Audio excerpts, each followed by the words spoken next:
வணக்கம். இன்னைக்கு தினமணி செய்தித்தாள்ல என்ன செய்திகள் இருக்கு அப்படிங்கிறத பார்ப்போம். முதல்ல பார்த்தோம்னா நமக்கு இன்றைய திருக்குறள். இன்றைய திருக்குறள்ல என்ன கொடுத்திருக்காங்க அப்படின்னா, "ஓர்ந்து கண்ணோடாது இறைபுரிந்து யார்மாட்டும் தேர்ந்து செய்வதே முறை" அப்படின்னு சொல்லி கொடுத்திருக்காங்க.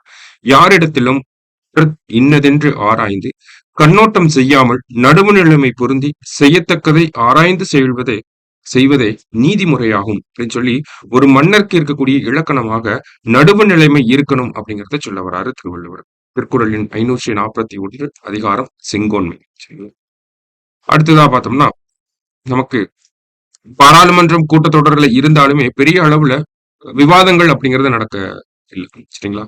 நமக்கு அதானி அவர் அந்த ஒரு இஷ்யூ போய்கிட்டு இருக்கு.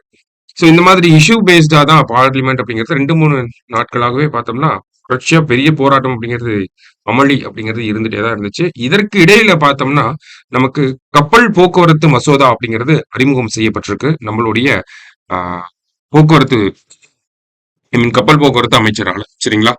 சோ இந்த ஒரு மசோதாவை பொறுத்த வரைக்கும் இங்கிலீஷ்ல என்ன சொல்றாங்க அப்படின்னா கோஸ்டல் ஷிப்பிங் பில் அப்படிங்கறத சொல்றாங்க. ஓகேவா? Coastal shipping bill. சோ அறிமுகப்படுத்தப்பட்டிருக்கு. அதுல இருக்கக்கூடிய சிறப்பான விஷயங்களை பத்தி கொடுத்திருக்காங்க. சோ அததான் என்ன இருக்கு அப்படிங்கறத பார்க்கலாம். Coastal shipping bill. சரிங்களா? சோ என்ன சொல்லியிருக்காங்க அப்படின்னா, கடலோர பகுதிகளில் இந்திய கப்பல்களை தவிர உரிமம் பெறாமல் வர்த்தகத்தில் ஈடுபடும் பிற கப்பல்களை தடுக்கவும் உள்நாட்டு கப்பல்களுக்கு சில கட்டுப்பாடுகளுடன் அனுமதி அளிக்கவும் இந்த மசோதா வழிவகை செய்கிறது அப்படின்னு சொல்லி கொடுத்திருக்காங்க. ஓகேங்களா? சோ நம்ம கடலோர இடங்கள்ல பார்த்தோம்னா இந்தியா கிட்ட உரிமம் பெற்றுதான் வெளிநாட்டு கப்பல்கள்லாம் பார்த்தோம்னா வர்த்தகம் அப்படிங்கறத செய்யணும். சரிங்களா? அந்த மாதிரி உரிமம் பெறாத கப்பல்களை கண்டறிவதற்கும் இந்த சட்டம் வழிவகை செய்கிறது அப்படிங்கறத கொடுத்திருக்காங்க. இந்தியாவில் இருக்கக்கூடிய உள்நாட்டு கப்பல்களும் பார்த்தோம்னா நிறைய கட்டுப்பாடுகள் அப்படிங்கறத கொண்டு வந்திருக்காங்க. சோ அந்த கட்டுப்பாடுகளுக்கு உட்பட்டு வர்த்தகம் செய்யலாம் அப்படிங்கறத சொல்லியிருக்காங்க. ஓகேங்களா? சோ முக்கியமா இந்த சட்டத்துக்கு கீழே முக்கிய அம்சங்கள் என்னவாக இருக்க போகுது அப்படின்னு பார்த்தோம்னா நமக்கு கடலோர கப்பல் போக்குவரத்து குறித்த ஒரு தேசிய தரவுதளம் அப்படிங்கிறது ஒரு டேட்டா பேஸ் அப்படிங்கறது கிரியேட் பண்ண போறோம் அப்படிங்கறத சொல்லியிருக்காங்க. ஓகேங்களா? அதாவது கடல் பகுதிகளில் மேற்கொள்ளப்படும் வர்த்தகம் அது மற்றும் அதை சார்ந்து இருக்கக்கூடிய அந்த தகவல் பரிமாற்றம் இந்த மாதிரியான விஷயங்கள்ல வெளிப்படைத்தன்மையை உறுதி செய்வதற்காக இந்த தரவுதளம் அப்படிங்கிறது நமக்கு பயனுள்ளதாக இருக்கும் அப்படிங்கறத சொல்லியிருக்காங்க. சோ ஒரு தேசிய அளவுல தரவுதளத்தை உருவாக்க போறாங்க. இந்த தரவுதளம் அப்படிங்கிறது பார்த்தோம்னா கடல் பகுதிகளில் மேற்கொள்ளக்கூடிய வர்த்தகம் அதுக்கப்புறமா பார்த்தோம்னா அங்க இருக்கக்கூடிய டேட்டா ஷேரிங் இது எல்லாத்தையுமே பார்த்தோம்னா இதுல ஒரு டிரான்ஸ்பேரன்சி அப்படிங்கறத கிரியேட் பண்ணும் அப்படிங்கறத சொல்லியிருக்காங்க. ஓகேங்களா? அது மட்டும் இல்லாம பார்த்தோம்னா ஒரு ஒரு பாலிசி அப்படிங்கறதையும் கொண்டு வர போறாங்க. ஒரு திட்டம் அப்படிங்கறதையும் கொண்டு வர போறாங்க. எதற்கான திட்டம் அப்படின்னு பார்த்தோம்னா கடலோர கப்பல் போக்குவரத்து ஊக்குவிப்பு வளர்ச்சி மற்றும் மேம்பாட்டுக்கான தேசிய கடலோர மற்றும் உள்நாட்டு கப்பல்களுக்கான உத்திசார் திட்டத்தை வடிவமைக்க வேண்டும் அப்படிங்கறதையும் சொல்லியிருக்காங்க. ஓகேங்களா?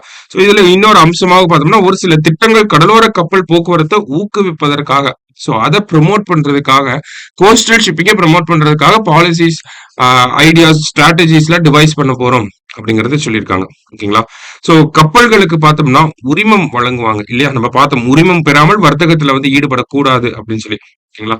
சோ அந்த உரிமங்கள் சார்ந்து பாக்குறப்ப நமக்கு உரிமையாளர்களுக்கிட்ட உரிமையாளர்கள் மற்றும் அந்த கப்பல் குரூ அப்படின்னு சொல்லுவாங்க. ஓகேங்களா? சோ அந்த கப்பலுடைய உரிமையாளர் மற்றும் அந்த வேலை செய்யக்கூடிய ஆட்கள் அந்த கப்பல் குழுவினர் பார்த்தோம்னா அவங்களுடைய குடியுரிமை கப்பலுடைய உள்கட்டமைப்பு எப்படி இருக்கு இந்த மாதிரியான விஷயங்களை வந்து அனலைஸ் பண்ணி அதுக்கப்புறமா தான் தலைமை இயக்குனர் மூலியமா நம்ம உரிமம் வழங்க வேண்டும் அப்படிங்கறத கொடுத்திருக்காங்க. சரிங்களா? அதான் இங்க கொடுத்திருக்காங்க.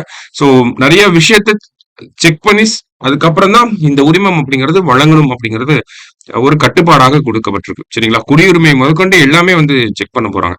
அது மட்டும் இல்லாம பார்த்தோம்னா நாட்டில் கப்பல் கட்டுமானம் ஊக்குவிக்கப்படுவதோடு கடற்சார் துறைகளில் வேலை வாய்ப்பும் அதிகரிக்கும். முறையான காரணத்தை குறிப்பிடாமல் உரிமத்தை ரத்து இடைநீக்கம் மறுபரிசீலனை செய்ய தடை விதிக்கப்படுகிறது அப்படிங்கிறது கொடுத்திருக்காங்க. ஓகேங்களா? சோ சரியான காரணங்கள் இன்றி நமக்கு வந்து ஒரு உரிமத்தை ரத்து செய்ய முடியாது. இடைநீக்கம் செய்ய முடியாது அப்படிங்கிற விஷயங்களுமே அந்த மாதிரியான அம்சங்களுமே இந்த மசோதாவில அறிமுகம் செய்யப்பட்டிருக்கு. ஓகேங்களா? சோ ஜென்ரலா பார்த்தோம்னா நமக்கு கோஸ்டல் ஷிப்பிங் அப்படிங்கறத ப்ரொமோட் பண்றதுக்காக இந்த ஒரு பாலிசி இந்த ஒரு ஆக்ட் அப்படிங்கறத கொண்டு வந்திருக்காங்க. சோ அதுக்கு கீழே பார்த்தோம்னா நமக்கு உரிமம் சார்ந்த விஷயங்கள் பத்தி பேசியிருக்காங்க. அது மட்டும் இல்லாம பார்த்தோம்னா ஒரு தரவுதளம் அப்படிங்கிறது உருவாக்க போறாங்க. அது எப்படி வெளிப்படைத்தன்மையை நமக்கு ப்ரொமோட் பண்ணும் அப்படிங்கறத பத்தி சொல்லியிருந்தாங்க. அடுத்ததா பார்த்தோம்னா என்ன மாதிரியான ரெகுலேஷன்ஸ்லாம் உரிமம் வழங்குவதற்கு இருக்க போகுது அப்படிங்கறத சொல்லியிருந்தாங்க. அடுத்தது அத்தாரிட்டிஸ்க்கு இருக்கக்கூடிய ஒரு சில கைட்லைன்ஸ் அப்படிங்கறதை கொடுத்திருக்காங்க. எந்த மாதிரியான தருணங்கள்ல உரிமத்தை வந்து ரத்து செய்யணும், எப்ப இடைநீக்கம் செய்யணும், அதற்கான காரணங்கள் என்ன அப்படிங்கறதெல்லாம் நமக்கு இந்த மசோதால விளக்கி கொடுத்திருக்காங்க. சரியா? சோ அதுல ஓவராலா பிரீஃபா என்ன சொல்லியிருக்காங்க அப்படிங்கறத இங்க நம்ம பார்த்திருக்கோம். சோ கடலோர கப்பல் போக்குவரத்து மசோதா அப்படிங்கிறது. சரிங்களா?